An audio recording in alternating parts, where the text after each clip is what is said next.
Welcome back to the Spoonie and Caregiver Live podcast with me, your host, Jordan Banderas.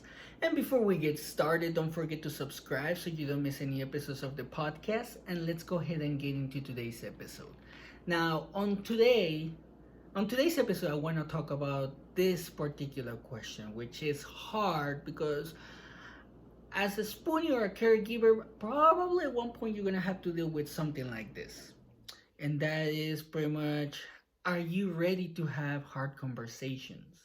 Now, when I say this, the hard conversations are gonna be in different topics. It could be regarding the care, it could be regarding the doctors, it could be regarding the illnesses, it could be a bunch of topics. In my case, I had one of the hardest conversations with my wife, who is my Spoonie, and this happened a few years ago, and it was the hardest conversation that I had, at least for me, because it was at the time that my wife was literally just suffering. Nothing was working. The doctors didn't really care. We didn't have the same doctors that we have now. The doctors that we had at that time were literally giving up on my wife. They were just throwing treatments and prescriptions at her to see if what will work, and nothing was working. So my wife was suffering because her pain was out of control, her depression was out of control, her anxiety was out of control, and I was just sitting on the sideline without being able to do anything because I didn't know what to do. I was expecting for the doctor to just be able to find a solution. And unfortunately, the solution wasn't coming. And one of the things that was happening at that time, and this is why it's kind of the hardest thing for me to even talk about right now, is because my wife was ready to give up in life. She had told me around that time that she was ready to give up. She didn't want to fight anymore. She didn't want to keep suffering. And as her husband and as her caregiver, I didn't know what to do. So the first thing that came into my mind was like, no, you need to keep fighting, like you need to keep fighting. You need to keep fighting. Like just keep fighting. We're gonna find a solution. We will find a solution. But when you're in a situation like hers, like if you're in her shoes, you will understand that sometimes you will feel that the solution is never gonna come. Like I saw it with my wife, and she was just suffering, and I could see it on her face. She was suffering. She was so ready to give up, and I was like, no, don't, just keep fighting. Well, it kept getting worse. Her illness was used against her to hurt her and hurt her family. Like there were so many things happening at the same time. I was literally felt like we were just being hit everywhere. I didn't know what to do.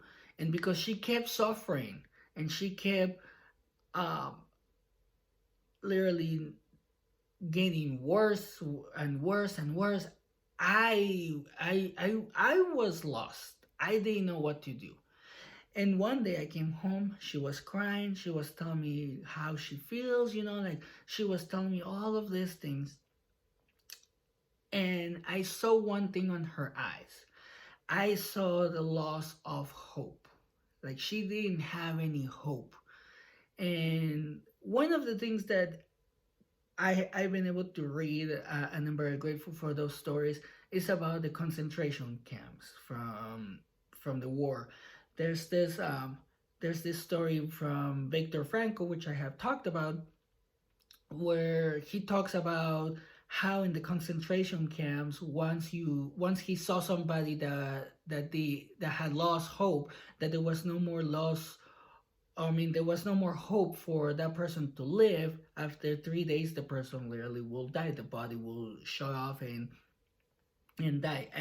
And Viktor Frankl was a psychologist or a neuropsychologist, so he understood what will happen without hope. So that's the first thing that came into my mind, is because I saw this despair in her eyes.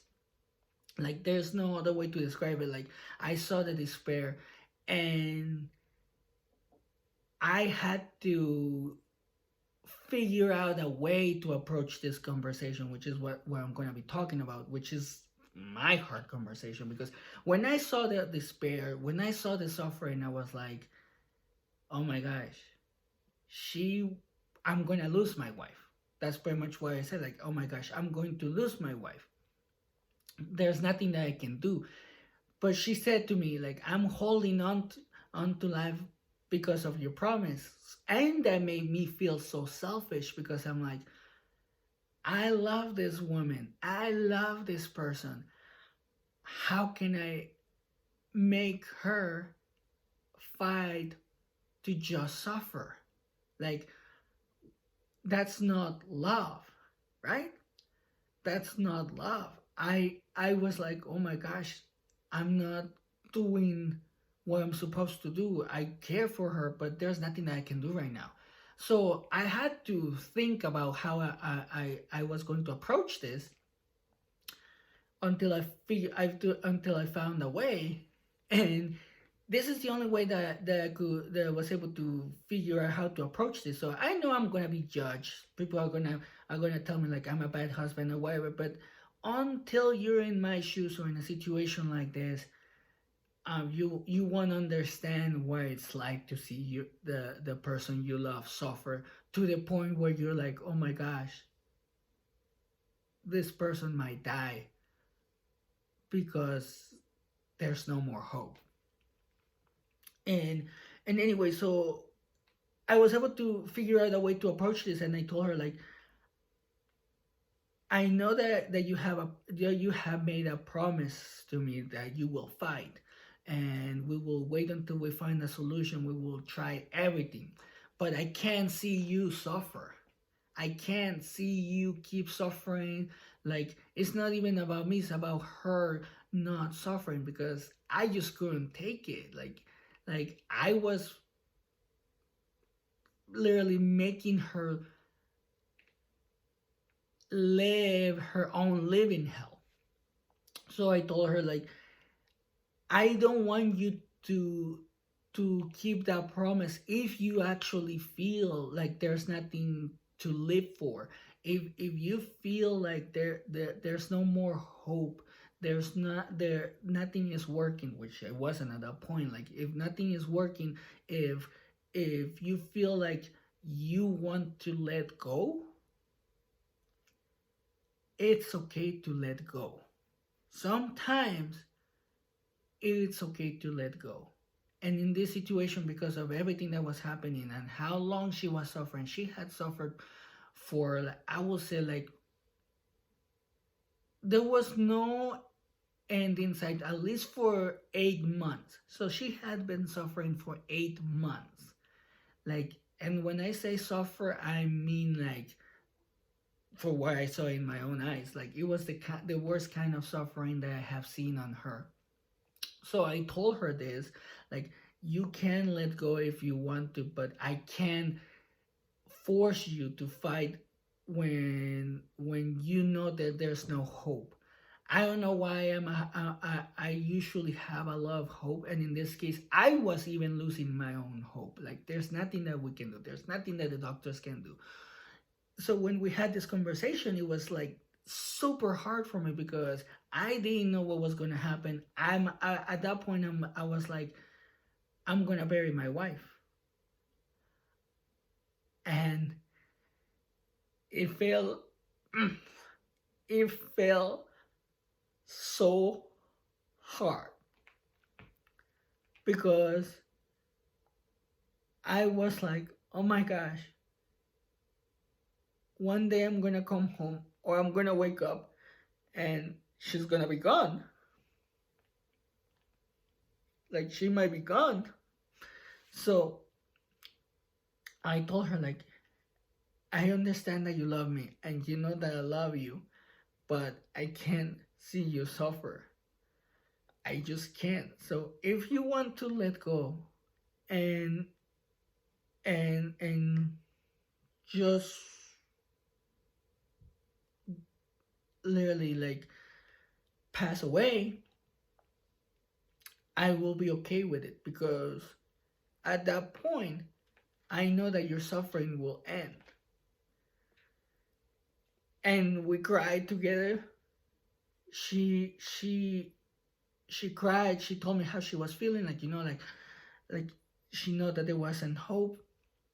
She told me at that point that she was ready to just stop taking her medications, and I felt so bad because it's like I can't force her. So I all I could do is support her on her decision, whatever her decision was. And then I don't know what happened or how it happened, but then a few weeks after that conversation, we were able to get to a different doctor that has been able to do more than any other doctor. So I was like, I don't know if she decided to fight even harder or what, but it was so weird in my own experience, because I was like, oh my gosh, like when we got to this other doctor, I was like, oh my gosh, just a few weeks, I felt like I was gonna bury my wife, and now I saw that after the changes happened that the doctor did, she started to feel better. She started to do a lot better. So I was like, oh my gosh, like that was like so hard, because it was the hardest conversation for me. And I know I'm gonna be judged probably because of what I said at that point, and what I had to do. But like I said, when you get to a certain point where you can't see the person you love suffer, you're gonna be okay. And you're going to understand that sometimes the best thing that you can do is to just let them go so the suffering can end. Because like in my case, she had been suffering for 8 straight months.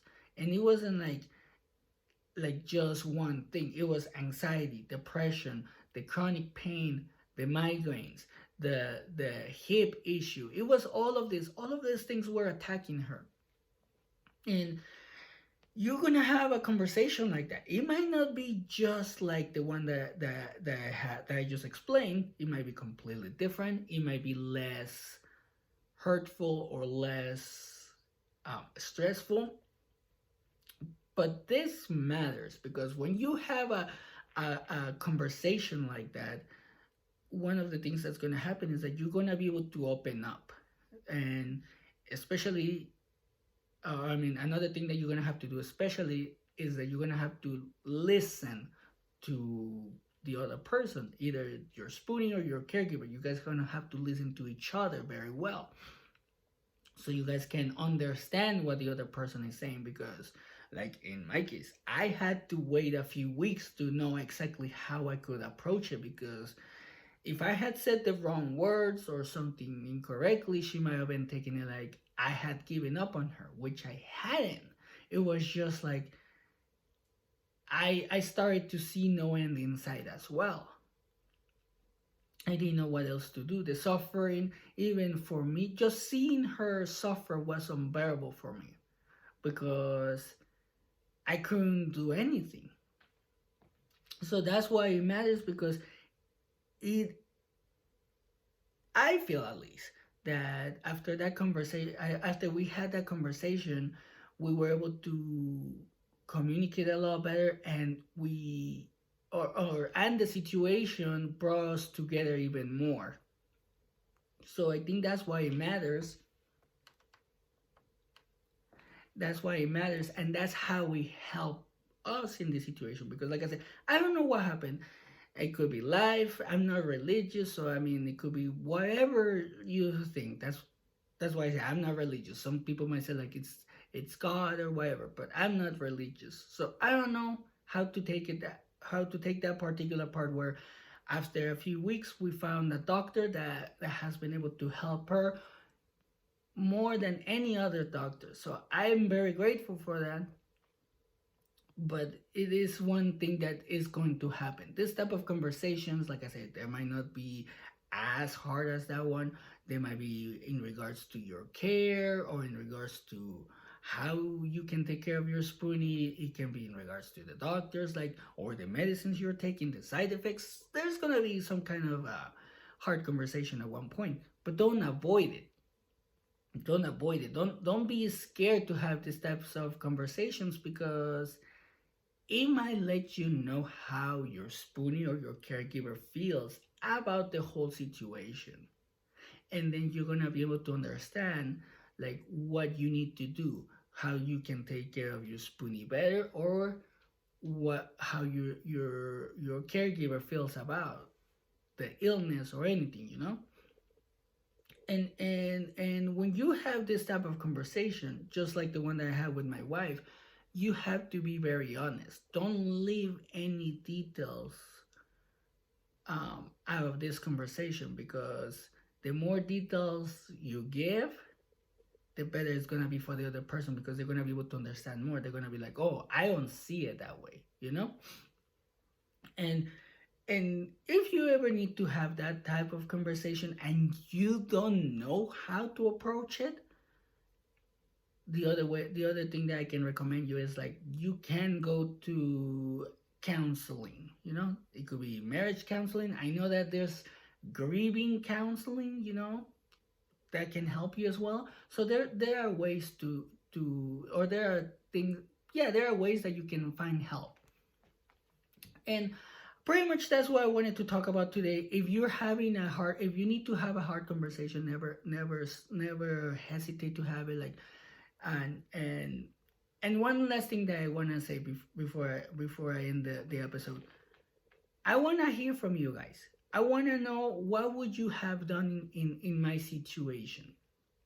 How would you have handled it? Because I know that a lot of people are gonna think that that wasn't the way for me to handle it. Like, I could have done better, but I didn't know. I honestly didn't know how else to handle it. So, what would you have done in a situation like that? I want to hear from you. Leave me the comments, send me an email, or send me a message. Let me know how you would have handled something like that, because not a lot of people handle that very well, you know? Now, like I said, that's pretty much what I wanted to talk about in today's episode. I hope you guys are enjoying the episode. Thank you for your feedback. Thank you for your support. And thank you for your messages and everything. And don't forget to follow us on TikTok, Instagram, Facebook, and YouTube. Also, don't forget to share, like, and subscribe, so we can help the community grow, and we can actually bring more people in so they don't feel alone, especially in the times that we're living right now. I want to bring the community together. And if you want to share your story, if you want to send me a message, feedback, or whatever you want to send me, you can send it to me at the Spoonie and Caregiver Life at gmail.com, or you can send me a message, and I'll leave you like always. Always take care of yourself and have a good day.